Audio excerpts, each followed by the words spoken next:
बच्चा भी कितना बड़ा हो जाता है। भक्ति का यह झाड़ है, अथा कर्मकांड है, ज्ञान का गुटका एक ही है, मन मना भाव। बाप कहते तमो प्रधान से सतो प्रधान बनने के लिए मुझे याद करो। तुम कहते भी हो हे पतित पावन, आकर हमको पावन बनाओ। रावण राज्य में सब पतित दुखी है, राम राज्य में सब है पावन सुखी। राम राज्य रावण राज्य नाम तो है, राम राज्य का किसी को पता नहीं है सिवाय तुम बच्चों के। अब पुरुषार्थ कर रहे हो। पुरुषार्थ अर्थात पुरुष अर्थात आत्मा। आत्मा के अर्थ जो कुछ करते हैं वो है पुरुषार्थ। शरीर के लिए तो बहुत करते हैं, लेकिन आत्मा के लिए पुरुषार्थ कर रहे हो। 84 जन्मों का राज भी तुम्हारे सिवाय कोई नहीं जानते। भल करके कहते हैं भगवान उवाच मन मना भव। सो क्या ऐसे थोड़ी कोई समझाएंगे कि तुमने 84 जन्म कैसे पूरे लिए। अब चक्र पूरा होता है। गीता सुनाने वालों का जाकर सुनो, गीता पर क्या बोलते हैं। तुम्हारी बुद्धि में तो अब सारा ज्ञान टपकता रहता है। बाबा पूछते हैं आगे कभी मिले हो? बोलो, मिले हो? आगे कभी मिले हो? जी बाबा। क्या कहेंगे? मुकेश भाई मिले हो? आगे कभी मिले हो? 5000 साल पहले। रिपीट नहीं होता है तो इसीलिए बाबा कहते हैं, बाबा पूछते हैं और तुम उत्तर देते हो अर्थ सहित। ऐसे ही हाँ जी नहीं, हाँ अर्थ सहित के हाँ बाबा मिले 5000 साल पहले। ऐसे नहीं कि तोते निकल कह देंगे। फिर बाबा कुत्ते को मिले थे, क्या पाया था, है ना? तो तुम कह सकते हो हमने विश्व का राज्य पाया था, उसमें सब आ जाता है। वह तुम कहते हो नर से नारायण बने थे, परंतु विश्व का मालिक बनना, उसमें राजा रानी और रीति विनयती सब है। उनका मालिक राजा रानी प्रजा सब बनेंगे। इसको कहा जाता है शुभ घोषणा। हम तो नर से नारायण बनेंगे, कम नहीं, लक्ष्य ऊंचा बाबा ने दिया है। उससे दूसरे नंबर का नहीं, पहले नंबर का ही लेना है। तो ऐसे आप भी 6 बजे का लक्ष्य रखो, 7 बजे का नहीं, समझे? तो मुझे 6 बजे पहुंचना है। तो लक्ष्य क्या रखना है? ऊंचा। बाप कहेंगे हाँ बच्चे पूरा पुरुषार्थ करो। पुरुषार्थ तो करना पड़ेगा ना। अपना पोता मेल भी देखना है। इस हालत में हम ऊंच पद पा सकेंगे व नहीं। कितनों को रास्ता बताया है, कितने अंधों की लाठी बना हूं। अगर सर्विस नहीं करते तो समझना चाहिए हम प्रजा में चले जाएंगे। सेवा नहीं की, हम प्रजा नहीं बनाई तो राजा कैसे बनोगे, है ना? इसीलिए बाबा कहते सेवा करो। कल भी कहा जो मिले उसे बाबा का परिचय दो। अपने दिल से पूछना है, अगर अभी हमारा शरीर छूट जाए तो क्या पद पाएंगे। बहुत बड़ी मंजिल है तो खबरदार रहना चाहिए। कई बच्चे समझते हैं बरोबर, हम तो याद ही नहीं करते, तो फिर पोता मेल रखकर क्या करेंगे। इसलिए चाट नहीं बजे, है ना? उसको फिर हार्ट फेल कहा जाता है।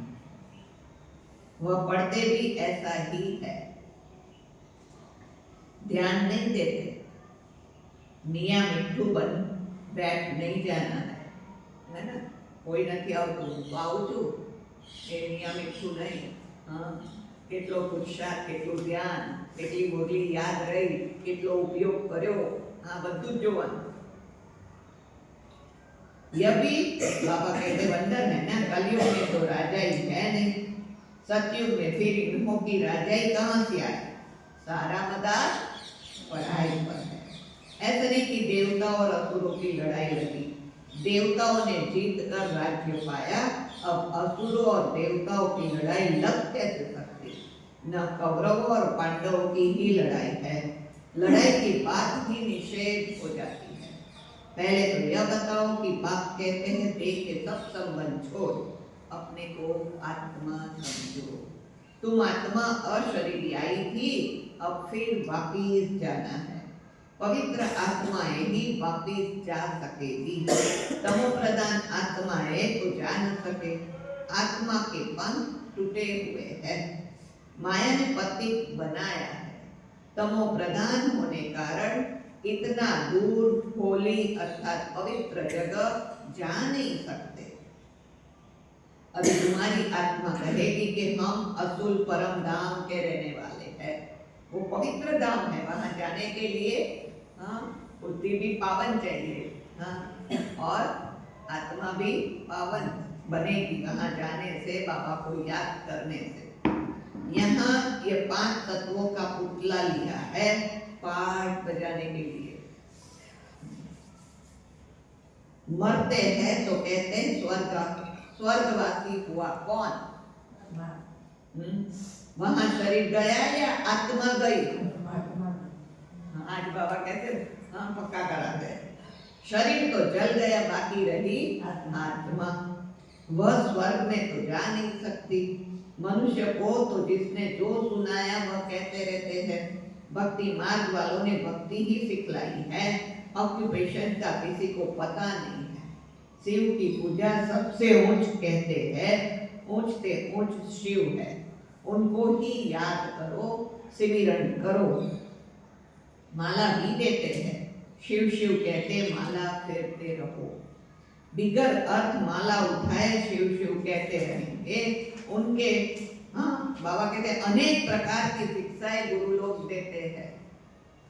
बिना शिव शिव राम राम राम राम करते रहो तो उल्टा क्या हो जाएगा? मरा मरा मरा है ना, कंटिन्यूस बोलेंगे तो।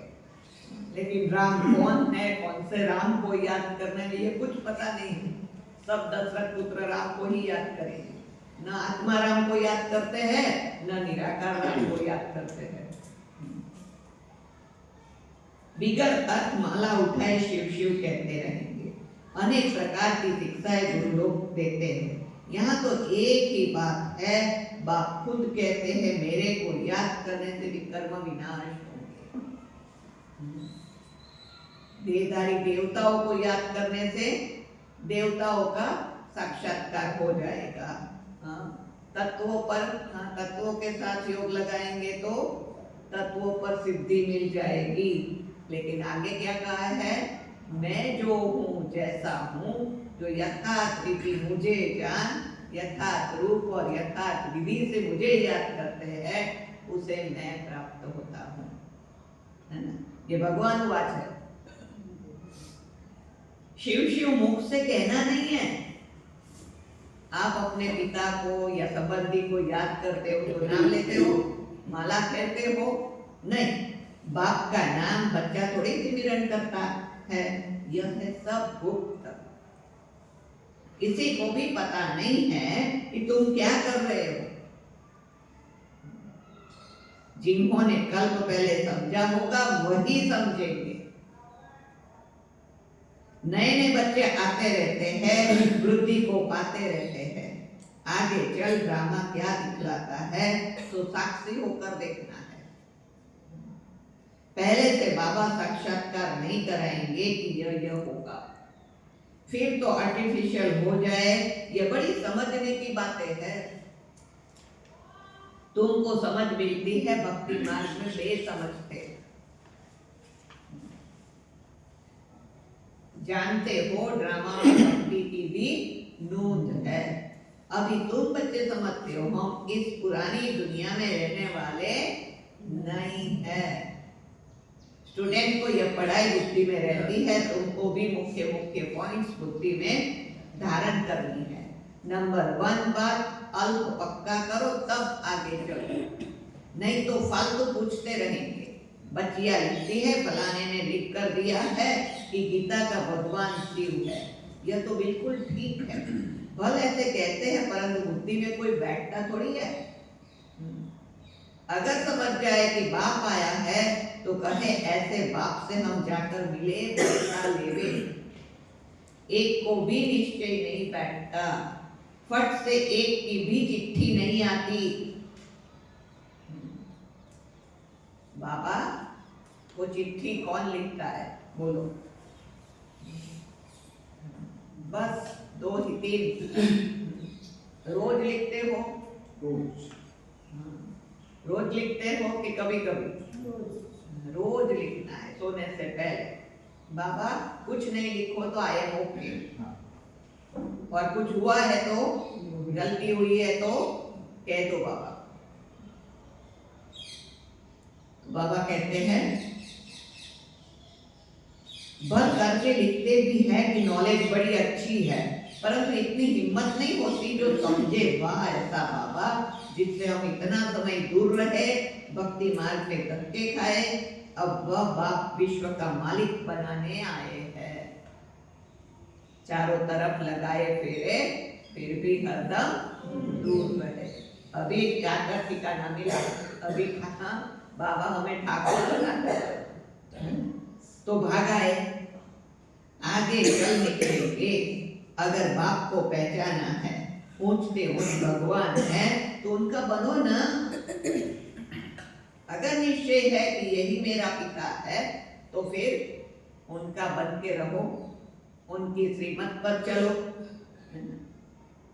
समझानी ऐसी देनी चाहिए जो कपाट ही खुल जाए। अच्छा, मीठे मीठे सिलते बच्चों प्रति माता पिता बाप दादा का याद प्यार और गुड मॉर्निंग। रूहानी बाप की रूहानी बच्चों को नमस्ते। हम रूहानी बच्चों की रूहानी बाप दादा को याद प्यार और नमस्ते। मुझे धर्म की बात है और खुदा से भी बात करनी है। मुझे कम बोलना है, धीरे बोलना है, मीठा बोलना है, सोच समझ कर बोलना है और सत्य बोलना है। मुझे समाज में रहकर मेरे जीवन व्यवहार द्वारा बाप दादा को प्रत्यक्ष करना ही है।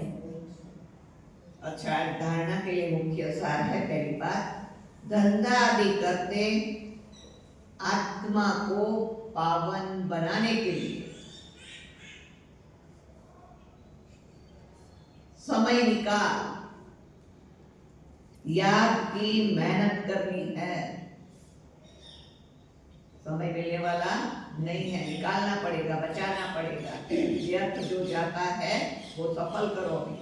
कोई भी आसुरी काम कभी नहीं करना है।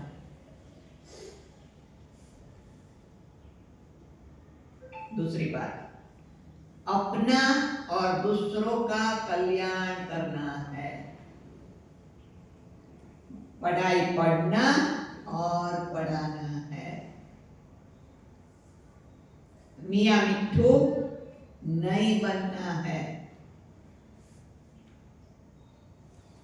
याद का बल जमा करना है।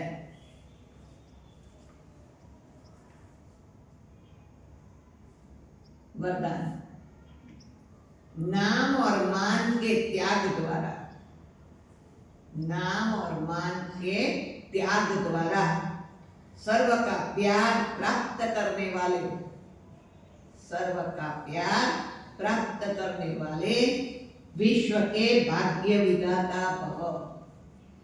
विश्व के भाग्य विधाता भव। हम भाग्य विधाता के बच्चे, हम भी कौन है? मास्टर भाग्य विधाता। जैसे बाप को नाम रूप से न्यारा कहते हैं, लेकिन सबसे अधिक नाम का गायन बाप का है। वैसे ही आप भी अल्पकाल के नाम और मान से न्यारे बनो, तो सदा काल के लिए सर्व के प्यारे स्वतः बन जाए। जो नाम मान के भिखारीपन का त्याग करते हैं वो विश्व के भाग्य विधाता बन जाते हैं। कोई मेरा नाम ले, मेरा हाँ मुझे मान दे, हाँ तो नाम मान शान की इच्छा नहीं करनी है, लेकिन सेवा निस्वार्थ भाव से कलकार बाबा ने तो क्या मिलेगा? मेवा।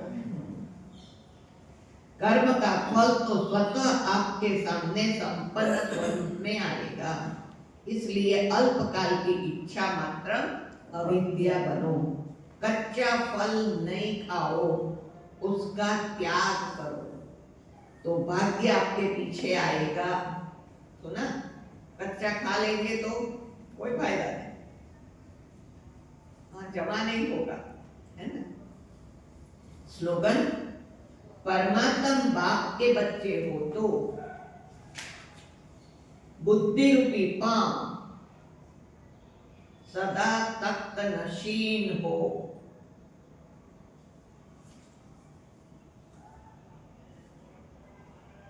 आज का स्वमान, स्वमान क्या है आज का? मैं अचल अडोल आत्मा हूं, है ना। अशरीरी व विदेही स्थिति का अभ्यास बढ़ाना है इस मास में, है ना। और इसीलिए स्वमान मिला, मैं अचल अडोल आत्मा। कोई भी सेवा के प्लान्स बनाते हो, भले बनाओ, सुना, भले बनाओ, भले सोचो, लेकिन क्या होगा उस आश्चर्यवत होकर नहीं, आश्चर्य नहीं होना चाहिए। कुछ भी सेवा हो तो निमित्त समझ कर करना है, आश्चर्य नहीं कि क्या है, वाह मैंने तो ये कर दिया, तो अभिमान आ जाएगा। विदेही साक्षी बन सोचो कि करण करावन हार कौन है ना, बाबा करा रहा है, अभी समय करा रहा है सेवा, ऐसा समझो, है ना। सोचा, प्लान बनाया और सेकंड में प्लेन स्थिति बनाते चलो। अभी आवश्यकता स्थिति की है, सुना, सेवा करनी है लेकिन स्थिति कैसे चाहिए? अचल अडोल एक रस। यह विदेही स्थिति परिस्थिति को बहुत सहज पार कर लेगी, जैसे बादल आए चले गए। विदेही अचल अडोल वो खेल देख रहे हैं। ऑप्शन,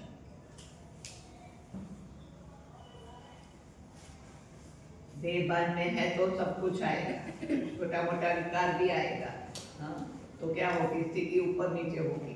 लेकिन विदेही बन गए तो, अशरीरी बन गए तो, बाबा कहते एक रस, साक्षी होकर देखना है बस। जिसको जो रोल मिला है वो बजाने वाला ही है, हाँ।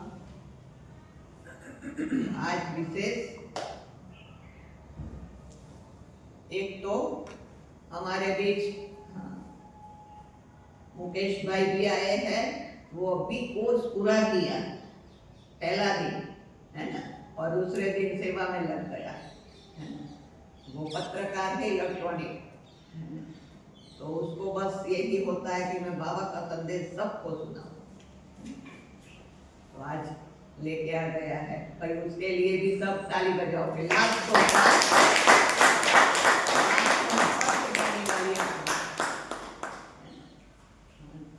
एक मिनट आपका अनुभव सुना दो मुकेश पे। इनके युगल कोई बहुत नशा है, इनके युगल कोई बहुत नशा है। मदद है बहुत सारी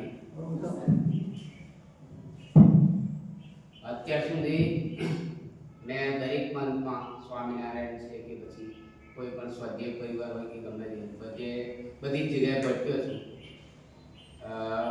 કબીર સાહેબની અંદર પણ ગયેલો છું, પણ અત્યાર સુધી જે મારે જોઈતું હતું, જે મારે જાણવું હતું એ કોઈ જગ્યાએ મળ્યું નહીં।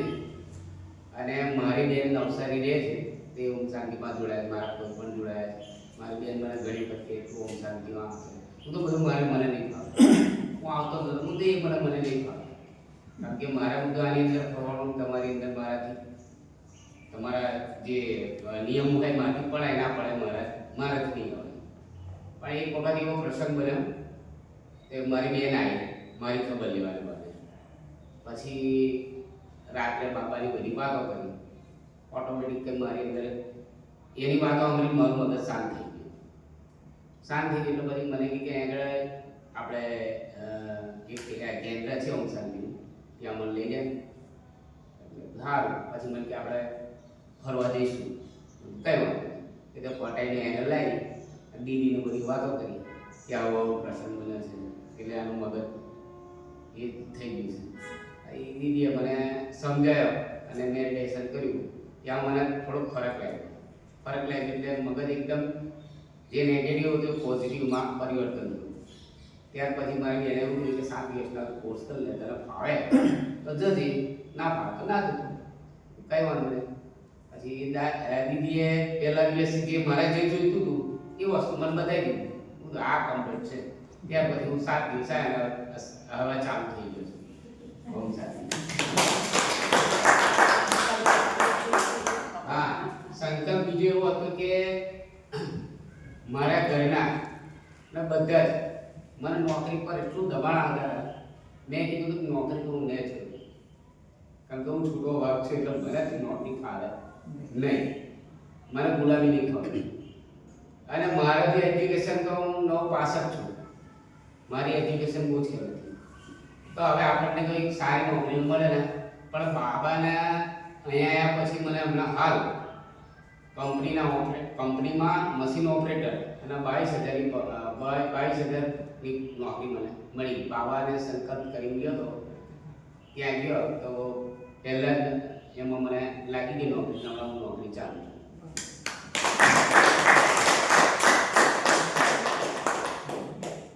મુકેશભાઈના મમ્મી પણ સાથે આવે છે, કૈલાસબેન. એમને પણ પહેલે જ દિવસે શાંતિનો અનુભવ થયો એટલે બંને જણ આવતા થયા છે. પણ આવ્યા એવું કોર્સ પૂરો થયો એવો સેવામાં લાગી ગયા છે. એટલે બાબા કરાવી રહ્યા છે, સમય કરાવી રહ્યો છે. હે ને, એ તીવ્ર ગતિની સેવા કેવી રીતે થાય. અને એટલે આપણો મીડિયા પ્રભાગ પણ આપણે વાણી દ્વારા ખૂણે ખૂણે દુનિયામાં નહીં પહોંચી શકીએ, પણ મીડિયા દ્વારા બધે જ બાબાનો સંદેશ મળી રહ્યો છે. એટલે બાબાને થેન્ક્સ, હે ને, અને નિમિત્ત બનીને કરનારને પણ થેન્ક્સ. હવે બીજી વાત કે આજે વિશેષ આપણી વચ્ચે છત્તીસગઢ બિલાસપુરથી ઉદયભાઈ આવ્યા છે. એમનો પરિચય તો મને બહુ નથી એટલે એમને જ કહીશ કે આવો. બધા બ્રાહ્મણ પરિવારમાં બાબાના બાળક છે એટલી ખબર છે, અને અભિયાનમાં એમાં બધે સેવા કરી રહ્યા છે. હમણાં જે આપણા ભાઈઓને બધા ભાઈઓ આવ્યા હતા એમની સાથે જ બીજે દિવસ આવ્યા હતા, એટલે અહીંયા ભાઈઓનું આગમન થઈ ગયું તો એ બાકી હતા. એટલે કે હું હજી આજે જવાના છે એટલે મેં સારું સવારે આવી ગયો. બરાબર, તો એમનો બહુ સરસ અનુભવનો ક્લાસ આપણને કરાવશે. એટલે આવો ઉદયભાઈ. ચેર છે ને તે છે સાઈડમાં છે શું ચેર આઈડિયા સર આપણો એક વાત કરો.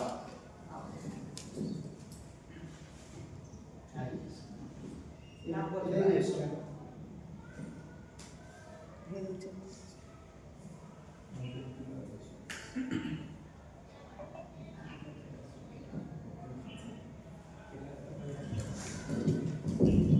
ભાઈ બધા ઉદયભાઈનો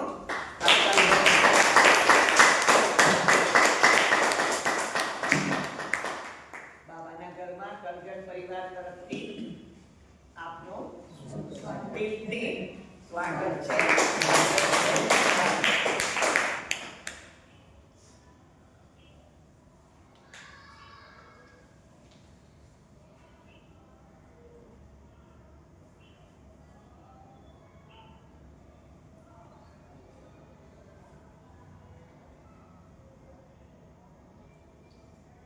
ઓમ શાંતિ.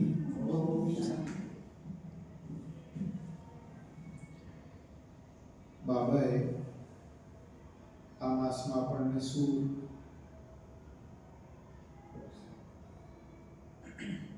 પુરુષાર્થ આપ્યો છે? અશરીરી બનવું એટલે શું? બેઠા બેઠા અશરીરી કેવી રીતે થવાય? પહેલા તમારો પરિચય કેવી રીતે જ્ઞાનમાં આવ્યા અને અનુભવ અને પછી પુરુષાર્થની વાત.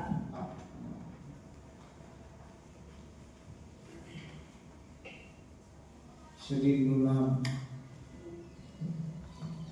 ઉદયભાઈ છે. બિલાસપુર છત્તીસગઢમાં રહું છું અને બાબા આખા ભારતને જ્યાં સેવા માટે મોકલે ત્યાં જઉં છું.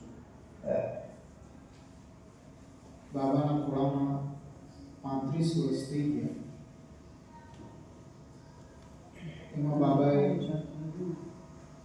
જે કંઈ આપ્યું, દીદી વધારે કરશો ને તો ઈકો થશે, વધારશો ને તો ઈકો થશે. આ માઇક નહીં હોય તો મારો અવાજ તો તમને પહોંચી જશે. આવે બસ બધાને આવે છે. તમારામાંથી મુકેશભાઈને છોડીને એકદમ નવું હોય એ કેટલું છે? બાબાના એકદમ નવા બાળક મુકેશભાઈ છોડી, મુકેશભાઈને પણ ખબર પડી કે ના અઠવાડિયું થયું. બધાય બ્રાહ્મણોનો અનુભવ હશે કે જ્યારે આપણે બાબાના બનીએ ત્યારે આપણા ઉપર પેપર આવે આવે અને આવે.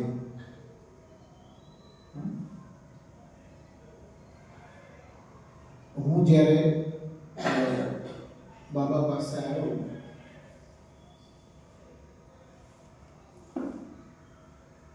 અચાનક અમારે ત્યાં સેન્ટરમાં મ્યુઝિયમ બનેલું છે. હવે તો બિલાસપુરમાં લગભગ નાના મોટા થઈને ઉપસેવા કેન્દ્ર અને ગીતા પાઠશાળા થઈ 25 સેવા કેન્દ્ર છે. અમે જ્યારે જ્ઞાનમાં આવ્યા 1990માં ત્યારે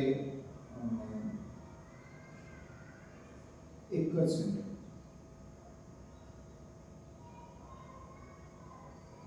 અને ત્યાં મ્યુઝિયમ બનેલું એટલે હું રોજ ત્યાંથી પસાર થતો.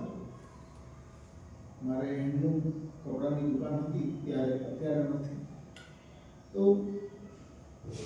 ત્યાંથી પસાર થતો. રોજ પેલો લક્ષ્મીનારાયણનો બોર્ડ જો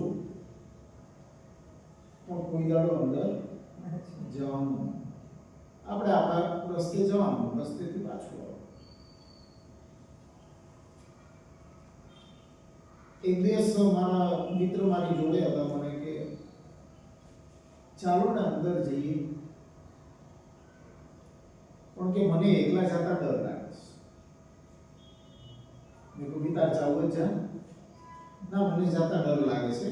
આ બ્રહ્માકુમારી સંસ્થા છે ને એ બહેનોની સંસ્થા છે અને મને બહેનો જોડે વાત કરવામાં બહુ પ્રોબ્લેમ થાય એટલે હું ના છું. મેં કહ્યું ચાલો હું આવીશ, મને કોઈની જોડે વાત કરવામાં પ્રોબ્લેમ થતો નથી. એટલે હું ગયો.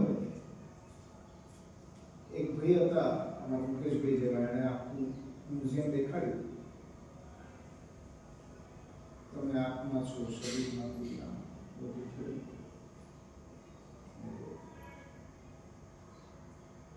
ત્યારે તો બુદ્ધિ શું હતી કે ધંધો કરવો છે, પૈસા કમાવા છે અને આપણું જીવન હાઈ ક્લાસ, હાઈ લેવલ પર લીધું. એટલે આવ્યો નીચે આવ્યો એટલે બેને ટોલી આપી, ટોલી ખાધી અને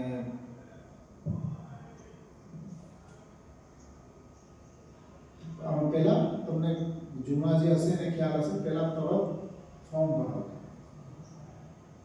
કે ભાઈ તમારું નામ શું, મોબાઈલ નંબર શું, ટેલિફોન નંબર નંબર શું, ત્યારે તો મોબાઈલ હતા ને, ટેલિફોન નંબર શું, સરનામું શું, અને તમે ક્યારથી કોર્સ કરવા આવશો એ બધું લખ્યું ને. અને બે નાના નાના એટલે મેં કહ્યું કે ભાઈ કોર્સ ક્યારે કરવા આવી છે મને ખબર નથી, પણ નંબર તમે જોતો તો લઈ લો, એમાં કંઈ વાંધો નથી. તો ટેલિફોન નંબર આપી હું તો આવતો રહ્યો.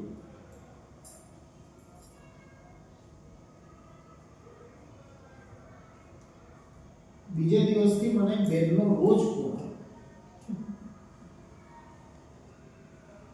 ત્યાં તો हिंदी बोले એટલે भाई साहब आप कोर्स करने कब आए? तो हाँ दीदी देखते हैं कब आए. बीजे दिवसे पाछो भाई साहब आप आने वाले थे, आप बाबा के घर कोर्स करने नहीं आए. मैंने बे दाड़ा थया, त्रीजे दाड़े फोन आयो, मारी डगड़ी खसी. मैं तो भाई आ શું પાછળ પડી ગયા છે, નથી કરવો ભાઈ કોર્સ. તમે મને મ્યુઝિયમ દેખાડ્યું, મેં જોયું, અમારે કોર્સ નહીં કરવાનો ફરી. मैं दीदी मेरे को कोर्स नहीं करने का है, मैं आया था, म्यूजियम देखा, अच्छा लगा, मैं तो रोज आपके सेंटर के सामने से आता हूँ जाता हूँ, लेकिन मुझे कोई इंटरेस्ट है नहीं. तो बोले क्यों, भगवान का ज्ञान सुनने में इंटरेस्ट आपको नहीं है, भगवान का परिचय मिलेगा. मैं कहती मेरे को भगवान का परिचय से क्या करना है, मेरे को तो पैसा चाहिए. आपके सेंटर में आने से पैसा मिलता है तो मैं आया. बाकी खाली फुकट आप बोलो कि आओ यहाँ ज्ञान सुनने, मैंने कहा मेरी उम्र थोड़ी है ज्ञान सुनने, मेरी उम्र थोड़ी है भाई ज्ञान सुनने की. ત્યારે 25 વર્ષની મારી ઉંમર.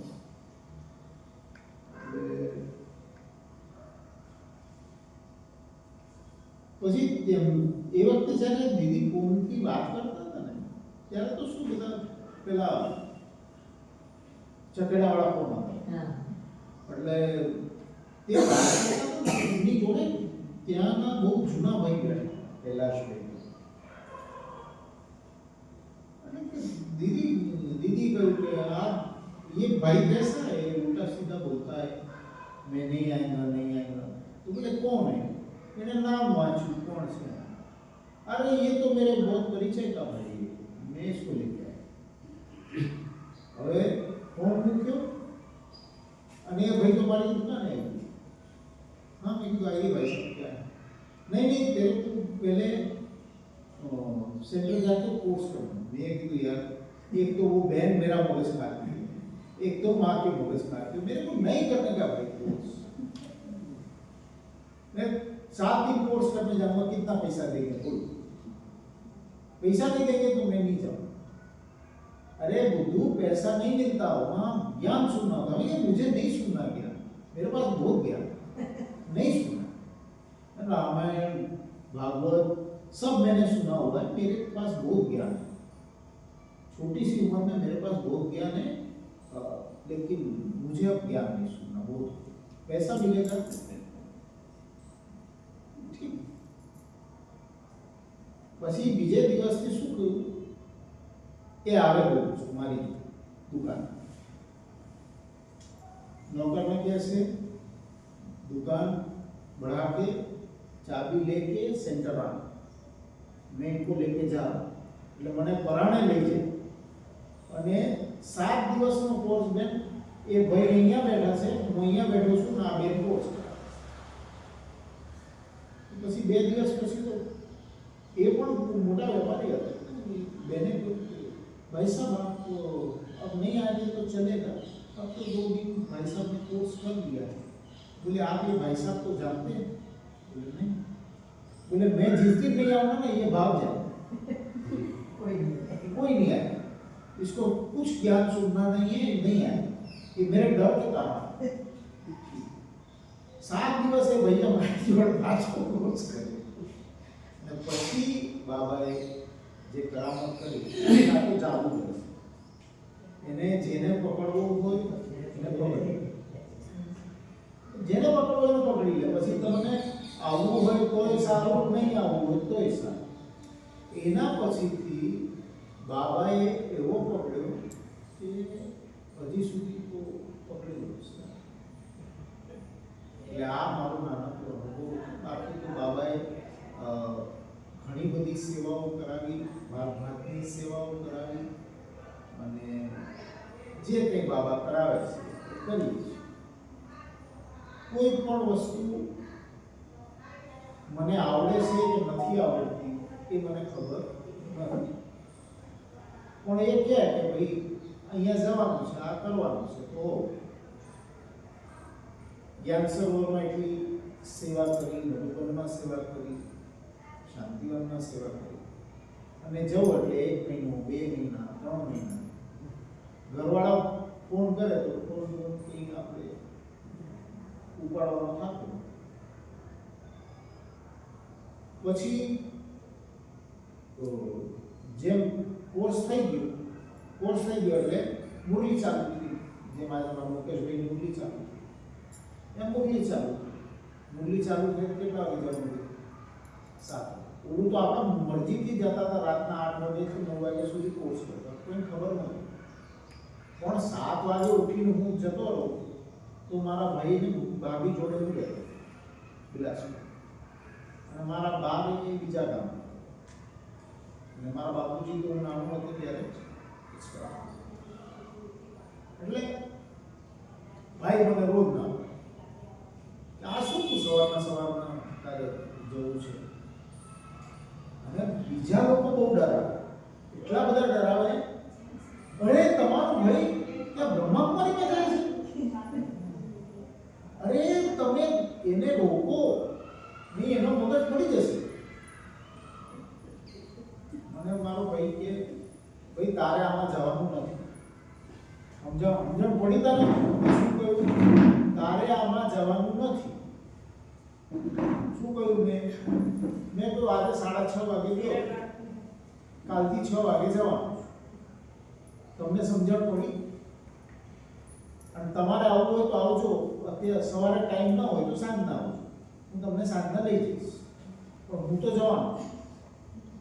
કેમ કે આપણે તો 4 દિવસ સુધી સાંભળી લીધી, અને 4 દિવસમાં બાબાએ એવો ડોઝ દઈ દીધો હતો કે હવે કંઈ થાય નહીં. તો મને ગેટ ઉપર તાળો મારી જવું કેમ? ચાવી હંતાડી કે આની ખીટી ઉપર હશે એટલે લઈને ખોલીને જતો રહેશે. કેમ જવું?